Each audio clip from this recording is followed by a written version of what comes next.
बारे में विचार कर रहा हूं। हमने कहा कि आप विचार नहीं, आप वहां लगाइए। हिमाचल के लोग एक तो बड़े मेहनती लोग हैं, सीधे साधे लोग हैं, आपको हर काम में मदद मिलेगी। और आज खुशी है कि जो 3 महीने पहले आपसे बात हुई थी, आज उसका शिलान्यास करने मैं और कंपनी के चेयरमैन श्री रविकांत जयपुरी जी खुद आए हैं। हमारा सपना हिमाचल प्रदेश को आत्मनिर्भर बनाना है। आप जानते हैं 1 वर्ष पहले जब कांग्रेस की सरकार बनी, प्रदेश की आर्थिक हालत ठीक नहीं थी। आज भी आर्थिक हालत ठीक नहीं है। प्रदेश पर तकरीबन 85,000 करोड़ रुपए का कर्जा है।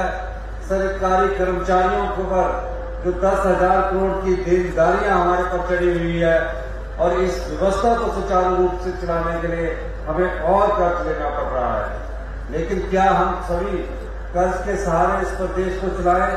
अगर हम इस दृष्टि से कार्य करेंगे तो आने वाली जो युवा पीढ़ी है, आने वाले जो युवा पीढ़ी के हमारे युवा साथी है, उनके सर पर, उनके हर एक कंधे पर तकरीबन 1.5 लाख रुपए पर व्यक्ति पर कर्ज चढ़ा होगा। आज भी हिमाचल प्रदेश की 75 लाख की जनसंख्या पर 1,02,000 रुपया प्रति व्यक्ति का कर्ज चढ़ा हुआ है। अब इस कर्ज के बोझ से कैसे मुक्ति दिलानी है?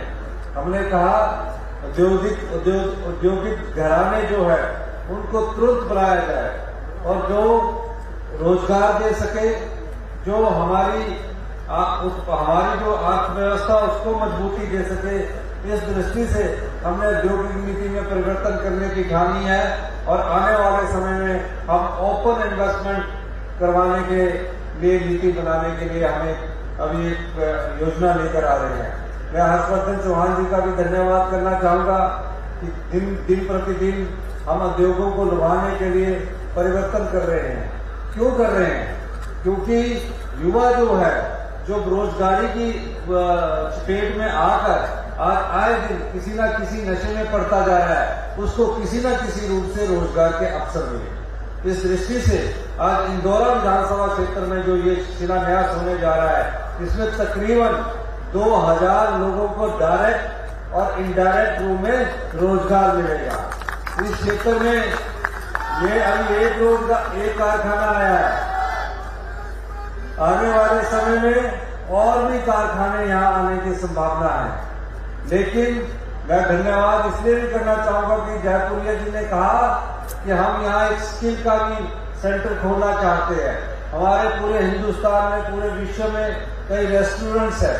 हम उनको स्किल की ट्रेनिंग देंगे और उनको जो इस इंस्टीट्यूशन से निकलेगा उसको जॉब की भी गारंटी होगी।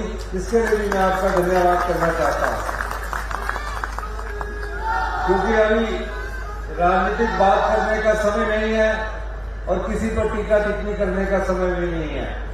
मैं जल्दी इंदौरा विधानसभा क्षेत्र का दौरा करूंगा, आपसे कुछ चर्चा करेंगे। लेकिन हम ये इतना कहना चाहते हैं अपने इंदौरा की जनता को कि जो आपने विधायक यहाँ से चुनकर भेजा है, हमेशा आपके दर्द को जानता है और हमेशा आपकी जो पीड़ा है उसको लेकर हमारे पास आता रहते हैं। और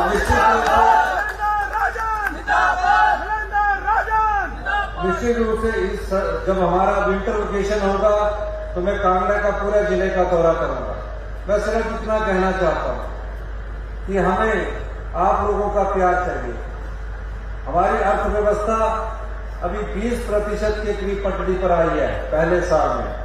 वो भी हम दिन रात मेहनत करके, दिन रात के 2-2 बजे तक बैठकर कानून बदलते हैं, नियम बनाते हैं। आपके प्रति हमें कैसे आगे लाना है, आम समाज को कैसे आगे लाना है, इस सोच से हम कार्य कर रहे हैं।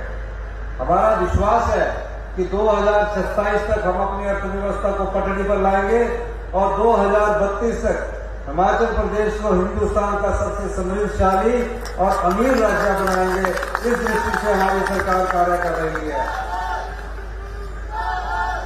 अभी हम जल्दी ही युवाओं के लिए एक स्टार्टअप योजना लेकर आ रहे हैं। ई टैक्सी की स्टार्टअप योजना हमारी शुरुआत शुरू हो चुकी है। सोलर के रूप में हम एक स्टार्टअप योजना आपके पास लेकर आ रहे हैं और जो अगला बजट है उसमें प्राकृतिक खेती पर हम अपनी एक योजना लेके आ रहे हैं कि कैसे किसान की आय दुगनी होगी, उसकी सोच भी हमारे अगले बजट में दिखेगी।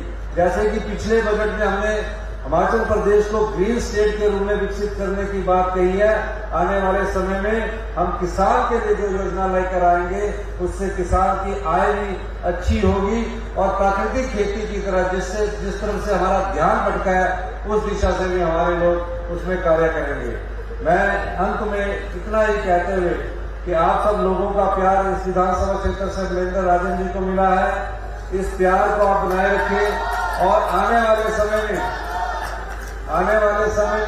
जो मनिंदर राजन जी ने कहा है कि 2 पुल है, जिसमें